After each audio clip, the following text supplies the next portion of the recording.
are going to start with chapter number 1, history, when, where and how. ठीक है, इसमें हम अपनी ancient history start करेंगे. Let's start. What is history? The word history comes from ancient Greek command historia, which means learn by inquiry. The word history has many meanings. It is the account of past events in the sequence of time. ठीक है, स्टोरिया का मतलब क्या होता है? History का जो meaning word होता है स्टोरिया, इसका मतलब होता है लर्न बाय इंक्वायरी, मतलब अलग अलग चीज़ों से हमने इंक्वायर करा है और तब हमने पता करा. और बेसिकली जो हिस्ट्री होता है वो स्टडी ऑफ पास्ट होता है. क्या होता है? Study of past events. It is the study of events, their causes, result, and it is all that it is preserved और remembered about the past, specially in the written form. It helps us to know how, when and where things happen. It helps us to learn our past to make our future better. इससे हम क्या करते हैं? Past से learn करते हैं जो हमारा फ्यूचर क्या हो वो बेटर हो. Now, importance of history. History is a storehouse of wisdom of past and the sum total of the experience of our ancestors, including incidental discovery of fire. History क्या होता है? Storehouse of past होता है. ठीक है.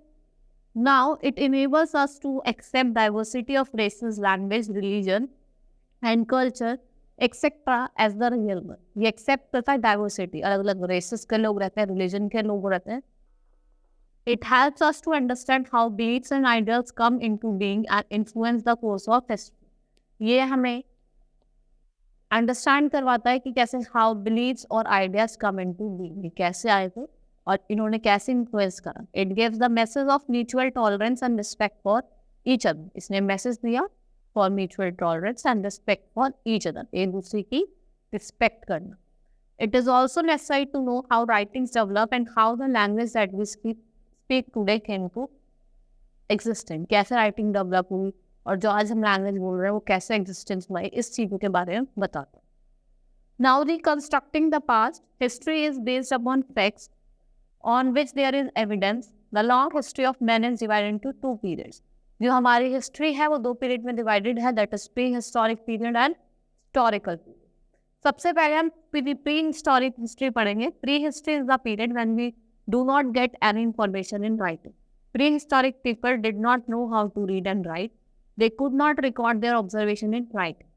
Pre history का वो वाला पीरियड है जब हमें कोई भी इंफॉर्मेशन राइटिंग में नहीं मिलता, लोगों को लिखना नहीं आता था. They do not know how to write और वहाँ पे आपको कोई भी written evidence नहीं. Our knowledge about them is based upon unwritten sources. Unwritten sources like tools, weapons, coins, jewelry, cave, painting and drawing are dug out from below the earth. We use it with the help of archaeology, which is the science relating to the study of things left behind by the people in the past. ठीक है, हमें खाली यहाँ पे unwritten sources होते हैं in the form of coin, jewelries, rocks, ठीक है, drawings, जो कहाँ से डाग आउट करते थे हम अर्थ में से, और हम इनका ही यूज करते थे अपने पास्ट को देखने के. Archaeologists call these things evidence or source. They carefully dig up places believed to be containing some historical evidence. Then they examine the evidence to conclude how people lived in the past. जो archaeologists थे वो इनको evidence और sources कहते थे. वो आराम से dig out करते थे कि क्या पता हमें कुछ पास्ट की इंफॉर्मेशन मिल जाए.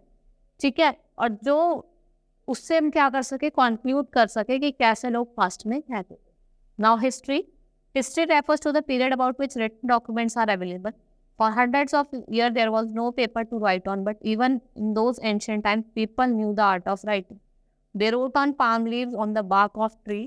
They also wrote on stone or skin of sheep or goat. Later they used paper to write. These written records or manuscripts helps us to know about the past. देखो पहले papers तो था नहीं, thousands of year तक paper नहीं था, लेकिन लोगों को राइटिंग लिखना आता था. तो वो डेट पाम की जो लीव्स होते उस पे लिखते थे, स्किन पे लिखते थे, रॉक्स पे लिखते थे. ठीक है, और फिर क्या हुआ जब पेपर डिस्कवर हुआ, then they started recording their writing in the form of manuscripts. ठीक है, ये क्या है? मैन्युस्क्रिप्ट्स है हमारे 17th सेंचुरी की. ठीक है. Now time period. Historians expresses time in history by two terms. देखो दो टर्म्स होते हैं, दैट इज BC और AD. BC is before Christ and AD is Anno Domini. ठीक है, the letter BC stands for before Christ and AD stands for Anno Domini, which means in the year of your Lord. किसके time पे? Year of Lord के time. The birth of Jesus Christ is taken as dividing point of world history. The term BC is used when we refer to the year before the year in which Jesus Christ was born, and AD refers to number of years which have passed since the time when Jesus was born. BC जो था before the Christ, मतलब उससे जब Jesus Christ का born हुआ था उससे पहले का टाइम, और एडी जब जीसस क्राइस्ट बॉर्न हुए तो उसके बाद का टाइम। ठीक है। Now the geographical framework, geographical features greatly influence the history of the country. The Himalayan mountains in the north have protected Indians against Central Asian winds and harsh weather.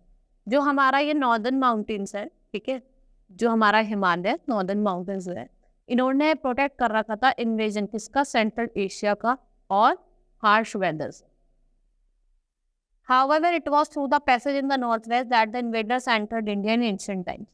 Geography provides the setting where the drama of history enacted. The plains of Ganga and Indus become a cradle for several kingdoms in the past. Several favorable conditions helps the civilization to flourish in the river valley. ठीक है, बहुत सारी several conditions थी, कुछ favorable conditions थी, जिसने क्या करा, civilization को help करा to flourish in the river valley. Abundance of water to support life, पहला है अबेंडेंस ऑफ वाटर है, जो क्या कर सकता है, लाइफ को सपोर्ट कर सकता है। Fertile soil which help crop to grow, soil कैसी थी, फर्टाइल थी, जिससे आप क्या कर सकते हो, वहां पे क्रॉप ग्रो कर सकते हो। Rivers are facilitate the movement of goods and people and help in the expansion of trade. देखो रिवर्स से क्या हुआ, मूवमेंट हुई गुड्स की, लोगों की, जिससे क्या हुआ, जो ट्रेड का expansion. Now we will study about the source material of ancient Indian history. अब कुछ हम source material की बात करेंगे। First is literary sources. All written work are known as literature. Literary sources of India can be divided into following categories. ठीक है, अलग अलग literary sources है। सबसे पहले हम बात करेंगे religious और secular text. The four Vedas, namely Rigved, Samved, Yajurved and Atharved, of the early Vedic period are important written sources of ancient history. ठीक है, चार वेदास हैं, इंपॉर्टेंट सोर्स है हमारी वैदिक पीरियड के, रिटन मतलब रिटन एंशिएंट हिस्ट्री के सोर्स हैं। कौन कौन से हैं, ऋग्वेद, सामवेद, यजुर्वेद और Atharvaveda. Aranyaka and Upanishad are the expansion of this Veda, और जो अरण्यक है और उपनिषद है वो क्या है, इनके एक्सपेंशन। ठीक है, the famous work of the later Vedic period are the two epics, the Ramayana and the Mahabharata. और जो वैदिक पीरियड के फेमस वर्क हैं, दो एपिक्स हैं, वो कौन सी है, Mahabharata and Ramayana. Ramayana is believed to be the work of Rishi Valmiki and the Mahabharata was written by Rishi Vedavyas. ठीक है, रामायण किसकी थी, वाल्मीकि की, और जो महाभारत थी वो किसकी थी, Vedavyas. They provide information about political instruction and social Jatakas through light on the political, economic, social and cultural condition between 3rd and 2nd century. Banas, Harshacharita, Panchatantra and Manusmriti are very written sources of history. देखो हर्षचरिता और पंचतंत्र और आपकी मनुस्मृति, ये बहुत ही ज़्यादा यूजफुल रिटन सोर्स है आपके हिस्ट्री की। Equally important in the Sangam literature written in Tamil between 500 BC to 500 AD। ठीक है, अगर हम बात करें संगम लिटरेचर की, जो किसमें थी, तमिल में थी। ठीक है, बहुत ही ज़्यादा इम्पॉर्टेंट। नेक्स्ट इज मेमोइड। Memoirs are biographical and historical accounts written from the personal knowledge about a certain ruler by the author close to। ये historical accounts होते हैं जो author close होते हैं ruler के, उनके personal knowledge पे वो उनकी biography। In this category it falls the biographical account of King Harshavardhana by बाणावट्टा। जो King हर्षवर्धन था, उनकी जो biography थी वो किसने लिखी थी, बाणावट्टा। ठीक है, his court poem। The title of the book हर्षचरिता, बिल्हन विक्रमाचरिता, चंद्र बरदाई, पृथ्वीराज रासो और सन्यंकर रामचराई are other important useful sources of written story. Harshacharita हो गया, बिल्हन की क्या, विक्रमादेव चरिता। ठीक है, और चंद्र बरदाई, पृथ्वीराज रोसा, ये सारी क्या है आपकी important sources of written history. C is chronicles. Chronicles are official records or accounts of the dynasty in a particular region. For example, Abul Fazl, an eminent historian in Akbar's court, wrote two important chronicles, Ain Akbari and Akbarnama. The Rajat Ragini of Kallan gives us information about the king of Kashmir. From the earliest time to 12th century ED। देखो, एक तो अकबरनामा और ऐन अकबरी, ठीक है, ये अकबर की थी। और आपकी बात करें हम रजत नागनी, किसकी थी? कल्हण की, ठीक है, ये हमें रिकॉर्ड्स बताते हैं।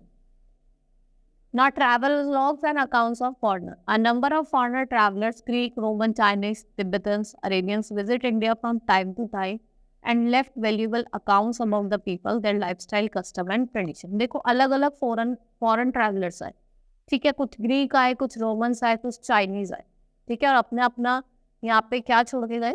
अपना अपना वैल्यूएबल अकाउंट छोड़ के गए, अपना लाइफस्टाइल हो गया, अपना कस्टम्स हो गया और अपने tradition. Megasthenes, the Greek ambassador at the court of Chandragupta Maurya, wrote his famous book Indica, which gives us information about the modern. Megasthenes जो ग्रेट एम्बेसडर थे कोर्ट ऑफ चंद्रगुप्त मौर्य, इन्होंने एक बुक लिखी इंडिका। इंडिका किसकी book है? मेगास्थनीज की, ठीक है। इन्होंने इसमें क्या लिखी? मॉडर्न रूल के बारे में लिखा, ठीक है। Fine, another Chinese historian visited India in 15th century. During the times of Chandragupta II, another Chinese scholar, Huan Sang, who studied at the Nalanda University, wrote about his religion and administration, ठीक है। फिर पहले तो फांग आए, फिर आए हमारे Hwan San, इन्होंने कहाँ पढ़ते थे? Nalanda university. Now next is archaeological sources. Some of the important archaeological sources are, पहला है मॉन्यूमेंट। कुछ हम आर्कियोलॉजिकल सोर्सेज की बात करेंगे, मॉन्यूमेंट्स तो देखेंगे। Historical buildings, monuments, temple, forts, palaces, public baths, granary have been excavated. The excavation of Mohenjo-daro, Harappa have proved that great civilization exists in the Indus Valley about 5,000 years ago.